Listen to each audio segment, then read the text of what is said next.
Plato's Cave is produced by Muckraker Media. You can find out more at muckrakermedia.org.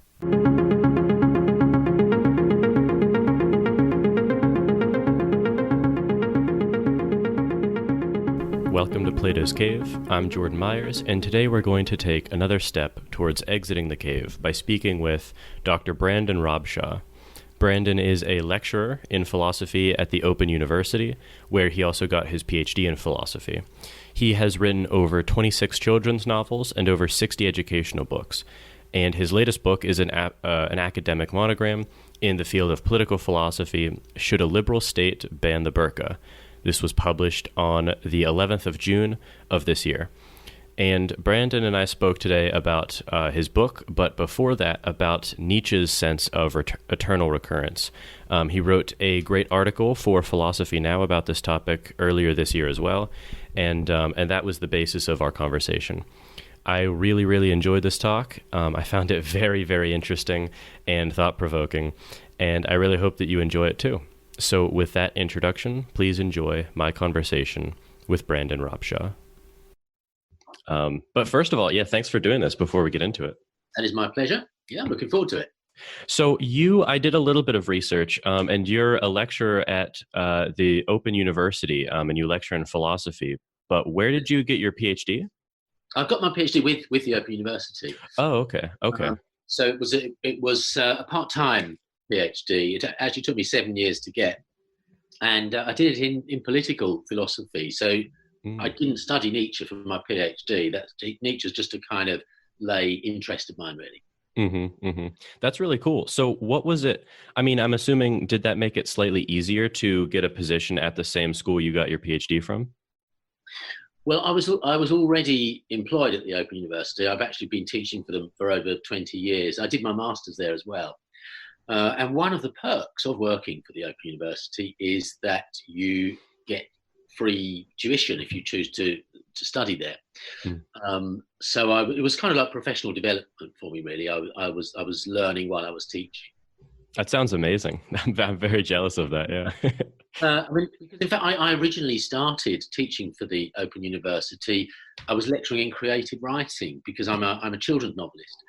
So that was the work I was initially employed for, to teach literature and creative writing, and I developed an interest in philosophy while I was working there. Oh, that's interesting. At what age would you say did you really decide that you wanted to study philosophy? Well, I came to it quite late in life. I did a couple of undergraduate courses in my 30s, but I didn't do my master's until I was in my mid-40s. And I completed the PhD 2 years ago, and I'm in my 50s now, so I've actually come to it pretty late. Wow. I feel like that is more common in philosophy than almost maybe any other subject for people to arrive to it later. Yeah. I'm not sure. I guess I don't really have a good intuition of why that is. Maybe it cuts to the core interests of everything that we care about in life. Maybe it's something to do with that. Maybe it's something to do with that. I also think that when we're younger, we tend to be a little bit more certain about things, a little bit more quick to think that we have the answers, a little bit more dogmatic perhaps. And I think you lose that a little bit as you get older, which makes you more receptive perhaps to taking on different ideas in philosophy. I'm amenable to that idea too. Yeah, it seems very reasonable. I'm excited to get into the paper or the essay that you wrote for Philosophy Now on Nietzsche, and then to talk about your new book also. Okay. But actually, I guess I'm curious because I think I read that you've written over 60 books. It's something like that, right? That's right, but a lot of them are they're small educational books, kind of reading books for use in schools. Some of them are educational books, so a lot of them are quite short. But I have written 6 children's novels under my own name, as well as various things under pen names, as well as various educational books. Wow. How many classes do you teach a semester? Where do you get the time to do all this writing? Well, we have to do quite a lot of juggling, but of course the thing about the Open University is that a lot of the tuition is online. Even before the pandemic, face-to-face tutorials were quite rare. Most of it is online. And so often the tutorials are at odd times. They're at evenings or weekends. So I can be quite flexible about my working hours during the day. So I can usually steal an hour or two to do some writing in the course of the day. So you're kind of used to what everyone's going through now then with the online lecturing. Oh yes, we were very well prepared for it. Yeah. So I'm just curious because from a student side, I graduated before all of this hit. I graduated about 8 to 9 months before the pandemic hit. But I've been still sitting in. I've been taking classes for audit during it, and I have to say I really really miss the old way of doing things. To be honest, the in-person lectures really. I don't know if that's personality quirks that I have or not, but I'm just curious if you have a kind of a favorite. No, I've got a lot of sympathy with your view. Actually, I do prefer face-to-face tuition, really. And in a regular year's tuition with the Open University before the pandemic hit, I would have seen the students face-to-face about once a month, and that was quite valuable. I think that was quite an important link. I'd actually then made the online meetings kind of more personal and more meaningful. Yeah, I could see a mix being a good balance, but it's just, there's something less engaging, to be honest, about every single, interaction and every single class being online. Well, I think that's true. And of course, in philosophy, there is this tradition of gathering, discussion, face-to-face talk, symposiums, going all the way back to Socrates. Philosophy it's a face-to-face encounter, isn't it? That's true. Yeah, I suppose maybe a mathematics course might be less of a difference between being online and being in person. But yeah, you're right. So we're going to talk about, like I mentioned, the first paper. It's called Eternal Recurrence Revisited. And if people want to read it for themselves, I'll leave a link in the description below. But I love the opening line. You say, I read Friedrich Nietzsche with a mixture of admiration, amusement, outrage, and exasperation, which I laughed because, I definitely sympathize with that. And you say it's like listening to a man talking at the top of his voice all the time, and it becomes wearisome. Yes. But his writing is extremely rich, stimulating, and crammed with ideas. So I'm assuming that this is one of his ideas that you're more sympathetic to. Yeah, this is one of his ideas that really, really caught my imagination. And perhaps we should just say a word or two about Nietzsche for people who aren't familiar with his work. He's not one of these systematic, careful philosophers who spends a whole book outlining a case and arguing for it at every point in the manner of Kant or Schopenhauer. He is a much more individualist, quirky, original philosopher than that. It's hard to actually pin down what his style is because it's so varied. For instance, in The Joyous Science, which is where the eternal recurrence example comes from, that opens with a series of poems. Later on, there's a series of aphorisms. There's a kind of catechism, a question and answer, and there are these short, brief essays, almost paragraph length. And sometimes one of his most famous books, Thus Spoke Zarathustra, it's hard to know whether to characterize that as a novel or a work of philosophy. I suppose it's both. And so he is a very entertaining writer, but as I said, he can be quite an exasperating writer as well, because sometimes it's quite hard to pin him down. He's always changing the subject. But the particular idea that I was talking about, eternal recurrence, it occurs about 2/3 of the way through his book, The Joyous Science. Earlier translations of this book were called The Gay Science. The German title is Die Fröhliche Wissenschaft. But subsequent translations, they call it The Joyous Science, because of course the word gay has changed its meaning. But the idea that kind of jumped out of me, and I think I'm going to read the passage to you. It's a short section which is kind of, the subheading is The Greatest Weight. And this is what he says. What if one day or night a demon came to you in your most solitary solitude and said to you, this life, as you now live it and have lived it, you will have to live again, and innumerable times again, and there will be nothing new in it, but rather every pain and joy, every thought and sigh, and all the unutterable, trivial, all great things in your life will have to happen to you again.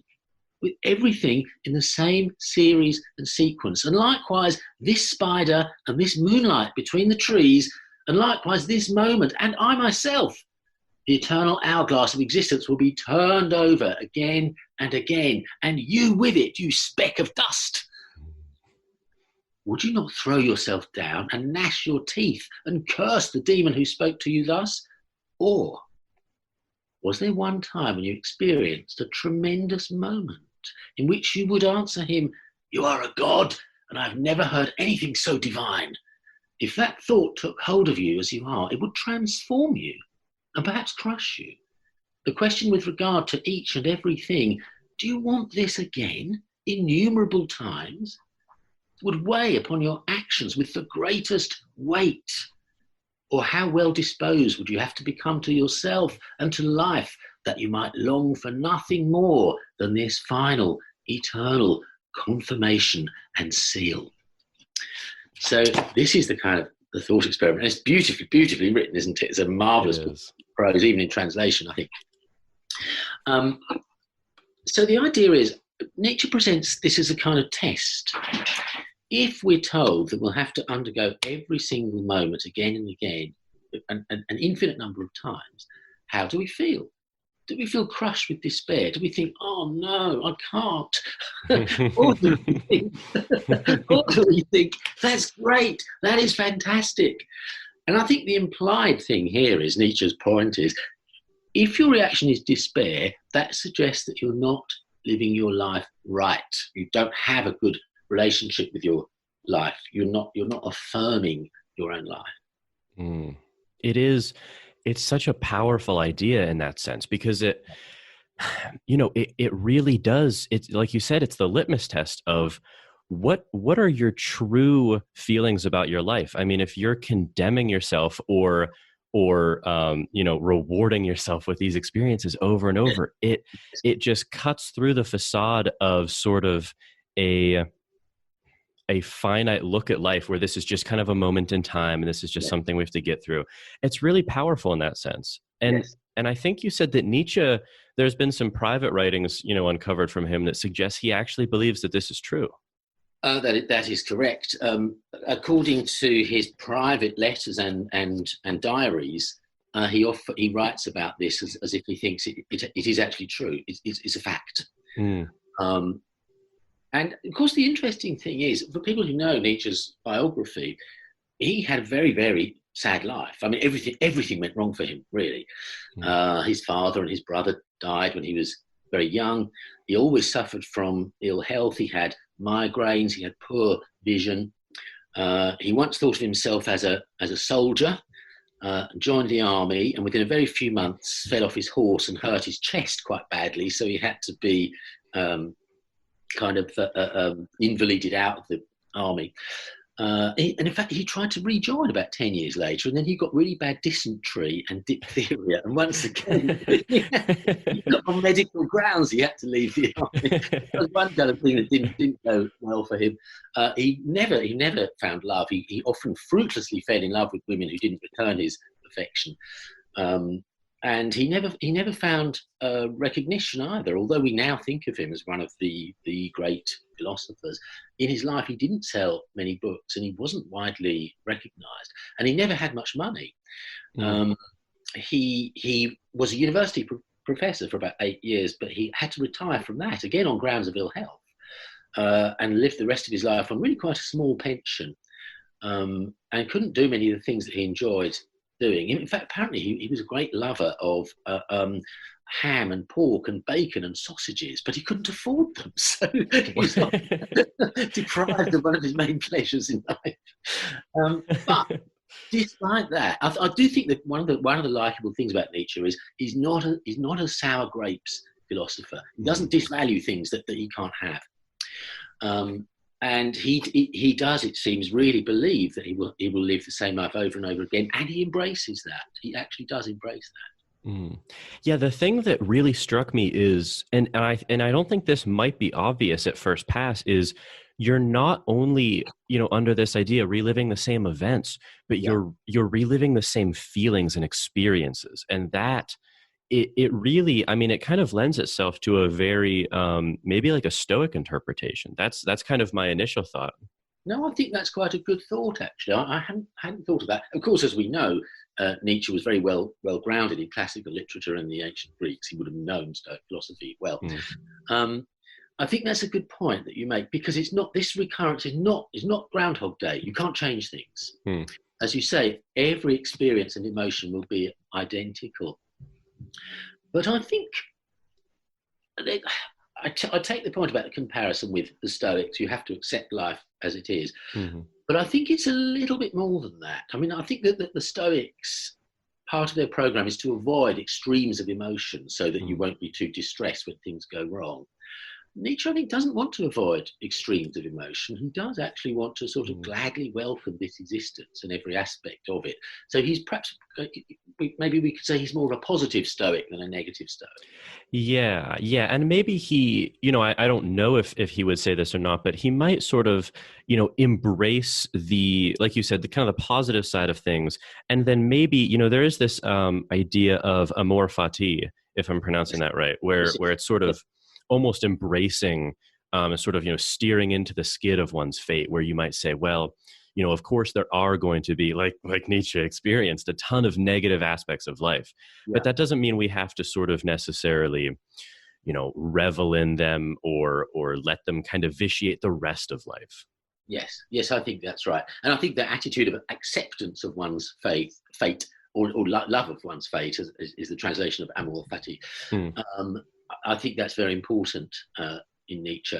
I think one of the things that he despises is people who like grumble or complain or whine about their lot in life. We've just got to accept the whole thing, which in a way that's quite a kind of inspiring philosophy, I think. Yeah, I agree. I do agree.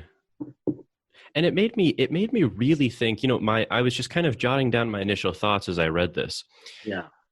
And one of the first things that struck me is it immediately just, kind of thinking about this, there were kind of two thoughts, and they're parallel but different. It made me really think of, because I think you mull over, reading this as sort of a younger man versus on your deathbed. Yeah. And it made me think about, where do I want to take my life in a sort of a positive sense? But it also really made me consider, what are the things that are sort of, a waste of time or going wrong or sort of needless emotional expenditures of energy. Yeah, which actually that is also quite a Stoical view. You're right about that. Yes. Now, I think typically for Nietzsche, he doesn't provide a lot of commentary on this idea. He doesn't kind of flesh things out and like fill in all the details. But that's what I wanted to do in the article that you mentioned. So, as you suggested, it does make a difference, supposing that this demon does appear to you and tells you this great truth. It does make a difference when in your life that happens. I think if it happened when you were a child, that would colour your attitude to experience for the rest of your life. Whatever happened to you, you'd be thinking, oh, this is going to happen again and again. And if it occurred midway through one's life, it wouldn't affect the first part of one's life at all.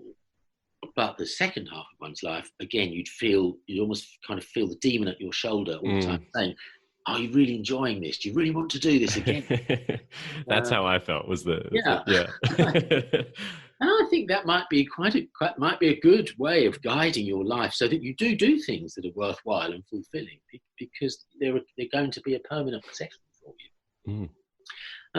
Now, I have discussed this with people who have said, I don't think this makes any difference. I've heard the argument that because each time feels like the first time, it might as well be the first time. I don't think I agree with that, though. I think just the knowledge that it is going to happen again, even though it won't feel like it, but intellectually, I think that will make a difference to how you experience it. And as I said in the article, I think that will intensify your reactions to things. It could be, I could imagine, sort of taking this idea on board. Yeah. And acting as if it were true without really being sure one way or another, because, what evidence could we have to constitute a belief either way? Yeah. But I think it does. I mean, I agree with you. I think it actually does have the potential to shift the way you live. Um, Yeah. and I think I do understand the intuition of people who say it couldn't matter because, you know, it, almost, logically speaking, if you are in this recurring loop, it can't feel like a new time every time because that is paradoxical. I understand that. Yeah. But I do think that sort of taking this on board gives a different valence to things. And I think that can be really useful. Yes, I agree. The only other, I think, possible problem, which I mentioned towards the end of the article, is if we start to think of the sequence of lives in its totality that never ends. So we're used to a conception of life in which the present has a certain kind of relationship to the past.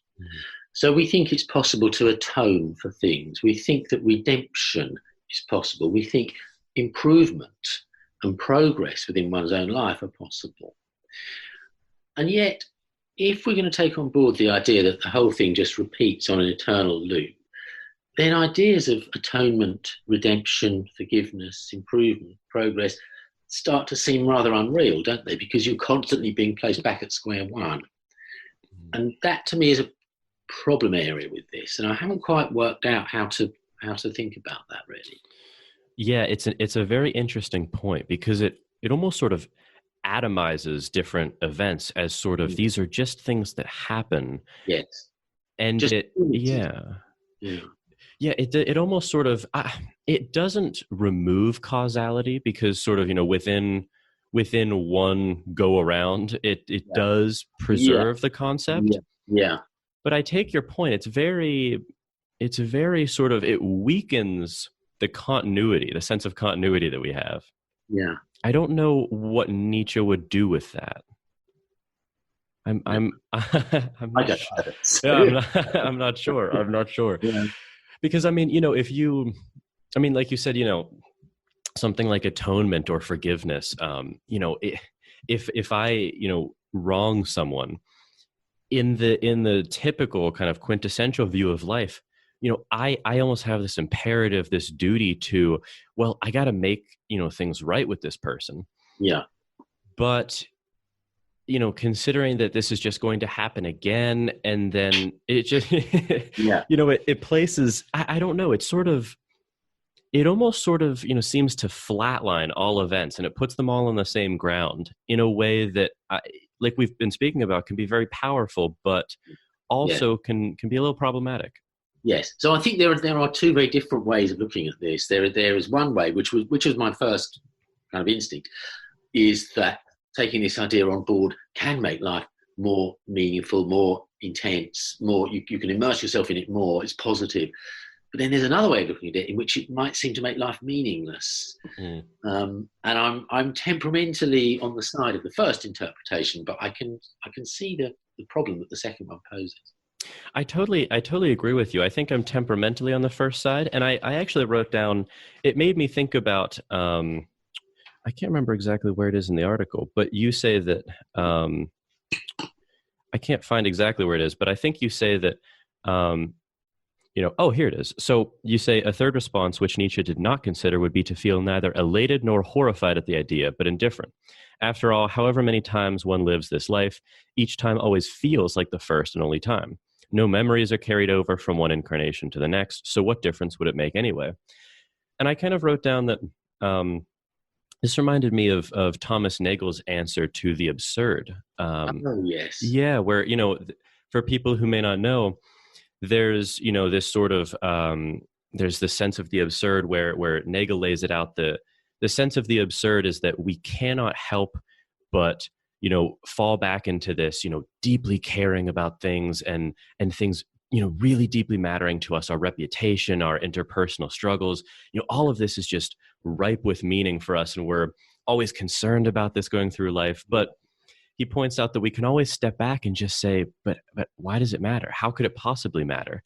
The universe is going to end. We're all going to die. It doesn't matter. Yeah. But the absurd for Nagel, is that tension that we know that latter premise is true, but we cannot help but fall back into the former predisposition.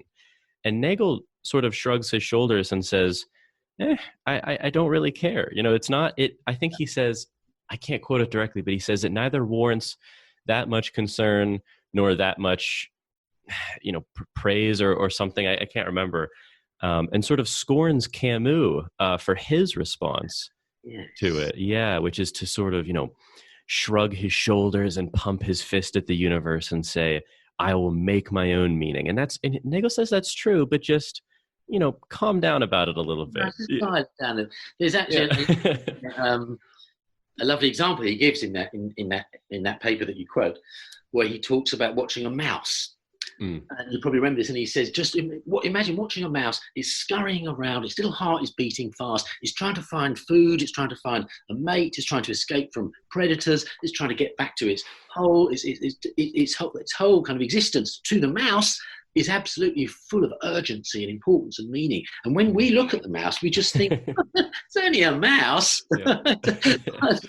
What is different about us is that we, in a way, we kind of know that we are the mouse. We are capable of taking that step back, as you say, and looking at our life from more of a distance and getting things into a kind of ironic perspective.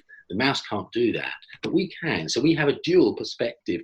We can be fully immersed in the moment and thinking things are very important, but at any moment we can step back and, as he says, the thing to do is to cultivate a sense of irony towards our existence, rather than this kind of like heroic teeth gritting that Camus suggests. Yeah. It made me think of that, because it seems like, that might be the analogous proper response to this, this thing that Nietzsche is coming up with, where, like you said, embrace the positive side, kind of have that lust for life and gusto for what you're doing and go after it. And when things, don't go right, well, then it's kind of just, it's okay. Yeah, no, that's very good. I think we can have that kind of dual perspective, and I think the comparison with Nagel is quite illuminating there. Yeah, good. Yeah, it immediately struck me as that. And then I also was thinking, how it might change your perspective to, because this recurrence is eternal for Nietzsche. We're always, somewhere in the middle, kind of, right? But it kind of struck me to consider how this might change your perspective if you imagine that you're on the very first go around, and what you do now will set the course of all of those. and that seems to put immense meaning on whatever you're doing, as opposed to being in the middle. Yeah. You're setting, as you say, you're setting the template, aren't you, for eternity? Yeah. Yeah.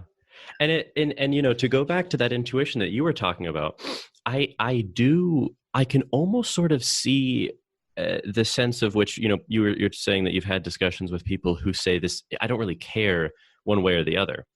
And I guess, to be sympathetic to that, you could say, well, what's the difference between only having one go around, where you're setting the tone because it's the only tone that you're going to have, versus, you're going to have infinite go arounds and this is the first. That distance seems to collapse a bit. Yes. Yes.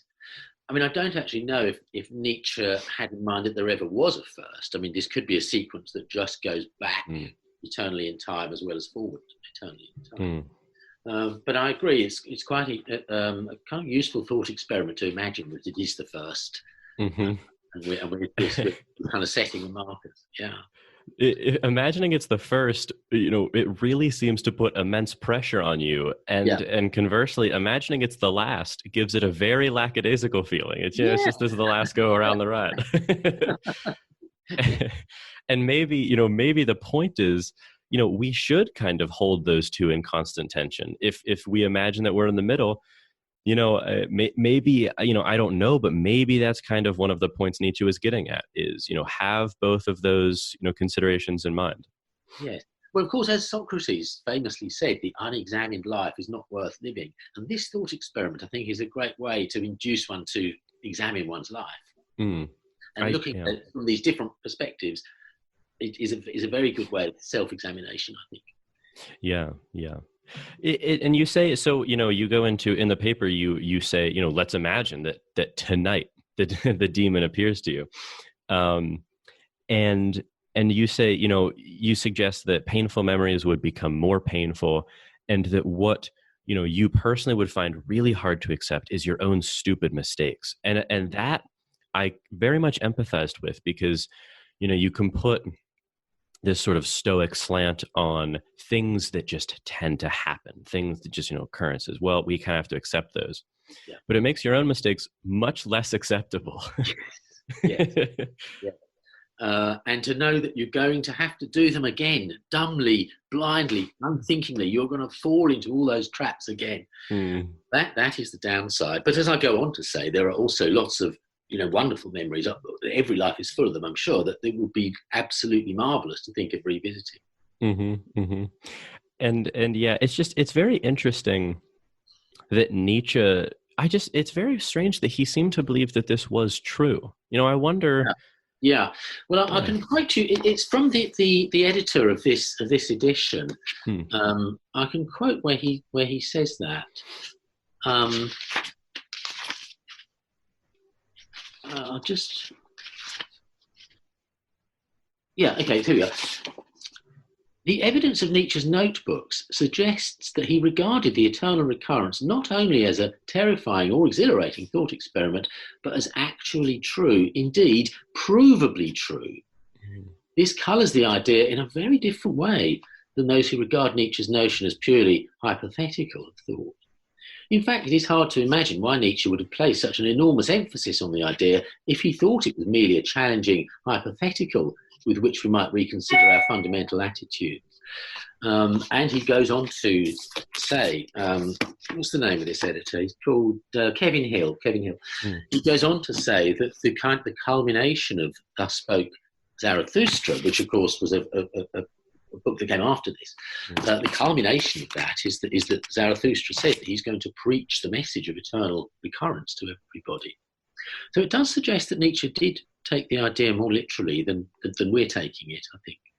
Yeah, and I that was another thing I jotted down at the end of this. Is it's interesting that like you say, Thus Spoke Zarathustra came after The Joyous Science, because it seems as though, I don't know, but mentally you really can draw a link between this doctrine of eternal recurrence and Nietzsche's preaching about the Übermensch and moving from the camel to the lion to the child phase, because it seems like that, and his disavowing of any objective morality, and it seems like I do understand those ideas better in the light of his eternal recurrence. Yes, I agree. Yeah, because it's just it does seem to kind of be straightforward between you're reliving this life over and over, so abandon these external values and these pressures put on you and just go full on into whatever you want your life to be. Yeah, and create your own values, because this is your life, you own it, and you're going to live it forever. So be true to yourself. I think there's a sort of, I suppose, seed of existentialist thought in this, actually, the idea that you create your own life and your own values and your own choices. So yeah, it is linked to other of Nietzsche's ideas, I think, such as this self-creation and of being the master of one's life and not being a slave to conventional morality and that kind of thing. Definitely. And yeah, you kind of you finished the article with distinguishing between determinism and fatalism, because that's likely an immediate reaction of some people who read this is the fatalistic response of, well, if everything is just caused by some external force and I'm just helplessly this hamster in this loop, then why does it matter anyway? And you say, well, no, you're kind of conflating determinism and fatalism there. Yes. Now, I think the idea of fatalism is that everything is going to happen and you might as well just shrug your shoulders. You're not an agent, really. But it's possible to have a deterministic interpretation in which you yourself are one of the causal factors that's going to affect how your life pans out. And I think, although, I don't know if Nietzsche uses the term determinism, he does actually tend to use the term fate, but I think he is quite clear that one has a hand in one's own fate. And that, I think, is compatible with a deterministic interpretation, but not a fatalistic one. Mm-hmm, mm-hmm. Now, do you get to teach? I don't know, what sort of courses you're able to teach, but in your classes, can you do works like this? Yes, there's a course I teach. It's the Masters in Philosophy for the Open University, and one of the modules on that is an examination of Nietzsche's on the genealogy of morals, which is perhaps his most systematically argued work. It's a late work in which he looks at the way Western morality has developed, and he sees its roots in Christianity. And he argued this whole idea of genealogy is to look at the way ideas that we think are kind of fixed and solid. He shows how they have evolved and developed over time, and how they're kind of contingent. They might have been different. And I think the idea of looking at the genealogy, the development of our morality, is to suggest that it might have been different, and it could have been different. I mean, he doesn't like 19th century Western morality. He doesn't like Christianity, but he doesn't like the secular alternative of utilitarianism either. And in fact, he doesn't like really any morality that treats everybody as equal. And this, I think, I mean, Nietzsche often has been accused of being the kind of philosopher of the Nazis, or the philosophy of the fascists, in particular because after he died, his sister championed his work, and she was a Nazi and an anti-Semite, and he became kind of de facto official philosopher of the Nazi Party after his death. Now, I think Nietzsche would have hated that, because Nietzsche was not an anti-Semite, very much not so. He had close friendships with Jews, and he broke off his friendship with Wagner. They quarrelled over the issue of anti-Semitism, and he didn't want to see Wagner again because Wagner was such an anti-Semite. So he wasn't a Nazi. He was not. I don't think we can stress that enough. But I do think this idea that morality shouldn't treat everybody equally, that we're not all equal, that there are masters and slaves, I think that could be seen as a precursor to fascism, not Nazism. Fascism. And I think that is a charge to which Nietzsche is vulnerable. But again, of course, we could say he couldn't possibly have known how things would turn out in the 20th century. Sure. Yeah, I guess, you would, to be able to, definitively say one way or another, you would need to sort of show him, this is what people have done with your work. Yeah. Do you support this or not? I mean, it seems very plausible that he would be abhorred at that. Yeah. Yeah, it is sort of one of those awkward situations where his work has sort of escaped maybe what he intended it to do. Yeah. And I don't know that we can really condemn people on that basis or not. No, I think it's better to just evaluate the work irrespective of that. Yeah. Which is why I asked you if you were able to teach this, because these, I kind of find myself in this weird middling zone where I love, the classic analytical philosophy that people get, PhDs for. But I also love this continental philosophy that we've been talking about so far. Yeah. And it just seems like if you try to cut out either one, you really are losing something very important. Yes, I think that's true. And I think very often people they choose a camp and they stick to it, don't they? They're either analytical or continental, as it's often called. But you're quite right. One ought to be able to enjoy both, and one ought to be able to see connections between both. I mean, I think there are a lot of interesting connections between the analytic philosopher John Stuart Mill and Nietzsche. Now, Nietzsche despised John Stuart Mill. Every time he writes about Mill, it's a sneering or contemptuous reference. He calls him a blockhead on one occasion. But there are some quite interesting commonalities between those two philosophers. Now, they're both classicists, of course. You probably know the story of John Stuart Mill's education. His father taught him ancient Greek when he was 3 years old. By the time he was 8, he was teaching Latin and Greek to his younger brothers and sisters. He was steeped in the classics. And of course, so was Nietzsche. Nietzsche famously was made a professor of classical literature at the very young age of 24. And they were both, so in a way, they came from a similar intellectual background. And both of them, they were both atheists, and they were both concerned with how to, now that God has gone, what's our foundation for morality? and they come up with very different answers. So Nietzsche's answer, as we have seen, is to say that we create our own values, and there are some kind of aristocratic types who have the kind of independence of spirit and the courage to be able to do this in a really full-blooded way. Others just follow the herd. But Mill's answer is to but to develop a form of utilitarianism, which seeks to try to attain the greatest happiness for the greatest number, and in which everybody is regarded as equal. So they have very different answers to it, but they are grappling with the same problem.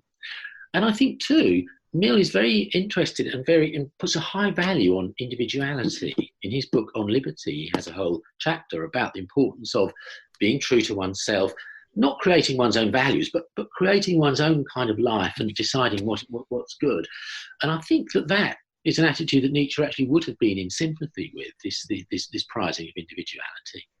Yeah. So I think you can sometimes get philosophers from different traditions and find interesting comparisons and contrasts between them. And that's, I think, is why it's good to be aware of both traditions. Mm-hmm. Yeah, it's almost even strange to split them and sort of juxtapose them in that way, because it seems like it's much closer to a spectrum. And like you said, joining parts of both is sometimes the best, examination that you can do. Yeah. Which, I mean, you just gave a perfect example of. I mean, it's super interesting how, Mill almost wanted this sort of, it was almost more of a scientific approach, it seems, for Mill, if this is the value that we want to maximize, and now it's the question of how to get to there. And Nietzsche, seems to be stuck much more on the why. Why could any of these be the case? The how. I mean, the how is almost irrelevant to Nietzsche. It's all about the why, and once you know the why, then just go for it. Yeah. So this is going to be an inept pivot, but I also wanted to talk to you about your new book, which is an academic book, right? Yes, it is. Okay. I've got a copy here that you might like to see. It's called Well, that probably reversed the print, won't it? No, it corrected it. Yeah. I did. Okay. It's Should a Liberal State Ban the Burqa? And this is actually based on the subject of my PhD. And so it's an academic book, but it's gone quite a topical, quite a contemporary question. And it is very much in the analytic tradition. I draw quite heavily on liberal philosophers like John Stuart Mill and also like John Rawls and also Martha Nussbaum. And it struck me, I don't think you've had quite the same controversy in America, but a number of European countries have banned burqa, starting with France in 2010. I think Belgium have also banned it, Denmark have banned it, I think one of the regions of Switzerland has banned it. I think Bulgaria also has banned it. And there are liberal philosophers who don't see this as a problem. There are Martha Nussbaum, for example, in her book The New Religious Intolerance, published in 2012, simply thinks this is an illiberal measure. You shouldn't ban the burqa. It's an interference with religious liberty, and of course, religious tolerance is very, very important in the liberal tradition. Mm-hmm. That's kind of where it comes from. Actually, liberalism begins with religious tolerance, I think. On the other hand, to me, there's a tension going on in liberalism here. Liberals, and I would identify myself as a liberal in the traditional sense. Liberals do believe in religious tolerance. They do believe in allowing people to make their own choices in life. Obviously they believe in individual liberty, and they tend to believe in protecting cultural resources. But on the other hand, liberals do believe in equality between the sexes. There's a gender asymmetry about the burqa, which is troubling, I think. There's a possible question of, is coercion involved here? Is there cultural pressure? Is it genuinely a free choice? Then there's a whole set of other questions which are not to do so much with the individual burqa wearer herself, but the effects on society. Does it raise problems of security, transparency, communication, identification, things like this? So these are questions that I take seriously. In the end, I come down really on Martha Nussbaum's side. I think it should not be banned. But I think it's not simple. I don't think we can just dismiss it and say, oh, it's just a bunch of racists who want to ban it. I think we need to look at those arguments carefully and provide good liberal reasons why it shouldn't be banned. And I think we should also put in the caveat that it's fine to require temporary removal of face coverings for things like airports or law courts or examination halls or driving tests or whatever. And it does seem to me that if the burqa became a kind of garment that on given specified occasions was sort of taken on and off, it would lose a lot of its talismanic power. People would stop being so worried about it, I think. And I've kind of sketched it in rather briefly there, but it's actually quite a long and detailed examination of the question. But that's really where I'm coming from. Yeah. No, it sounds like a fascinating book because it really is. It's one of the toughest questions, I think, of political philosophy today. I mean, it's got to be one of the most convoluted and complicated ones. And I would imagine being able to just lay it out in a book would be very, very useful. Yeah, and it was actually very satisfying to be able to disentangle a number of different elements and talk about them one by one. Of course, the great irony, this book only came out like 2 months ago. It came out at a time when most of the population was walking around in public wearing face masks. Yeah. Oh, that put a very different valence on it because, But again, Oh, sorry, go ahead. Well, I was just going to say that I think it demonstrates the fact that people can appear in public with face masks on and go about their daily business, and if required to do so, can take them off, put them back on. We've coped with that fine. Yeah, so I think that's another argument to support my conclusion that we really don't need to ban public face coverings. Mm-hmm. And I take it, I mean, obviously, I haven't read the book, but it seems like from what you're saying, you would maybe conceptualize it as it's a question of where we fall on a spectrum of concerns. And when this is talked about in the media, it really is just sort of a wholesale, it's a binary choice. And it doesn't seem like that's the wisest way to think about it. No, I agree. And actually, I think a lot of questions are best thought of as a position on a spectrum rather than a dichotomy. I think that's a good way to think, actually. Because it just seems to, when you think about it as, do we just flat out ban this or do we just flat out not? And you don't really maybe particularly understand the different, pulls from different concerns, with the concerns of feminism and women empowerment versus the concerns of public safety versus the concern, there's all of these different tensions pulling us in different directions and evaluating those, I would imagine, in their entirety allows you to much more reasonably occupy yourself on various spectrums of concerns. Yes, it does. And also, writing the book enabled me to have a much sharper and more detailed view of more general questions within liberalism, like paternalism, the role of personal autonomy, multiculturalism, group rights, things like this. It gave me a much clearer conception of those ideas. And I think, as I say in the book, the burqa is a contemporary issue. Maybe in 20 years' time, it won't be a hot button issue. Maybe people won't be interested in it any longer. Maybe the custom will decline. But I think those kind of questions about possible conflicts between religion and feminism, about the role of paternalism in liberal theory, about multicultural theory and how it accommodates individual rights, those are questions that liberals will always be interested in. And it also highlights, I mean, one of the best things about living in a secular state is that we it's almost a good thing that we have these concerns. And I think that's a lot of things, or a thing that a lot of people maybe miss in America specifically. It seems like we really lack the understanding of what a secular state is. Maybe. Maybe not all of the U.S. I know that, but in general, the U.S. is a more religious society probably than most European countries. But I think I would have classified America as a secular state. I mean, Yeah, for sure. You don't have a state religion, do you? No, but I just mean that maybe individuals don't on a large scale don't understand that. Yeah. Maybe you're right. I mean, this is. Do you know the work of Martha Nussbaum? I think she is one of the greatest living philosophers, actually, and she's written a lot about religion in America. She's written. So this book of hers, Liberty of Conscience, in defense of America's tradition of religious equality. So she puts the case that America takes religious freedom, religious tolerance, religious equality actually more seriously than European countries.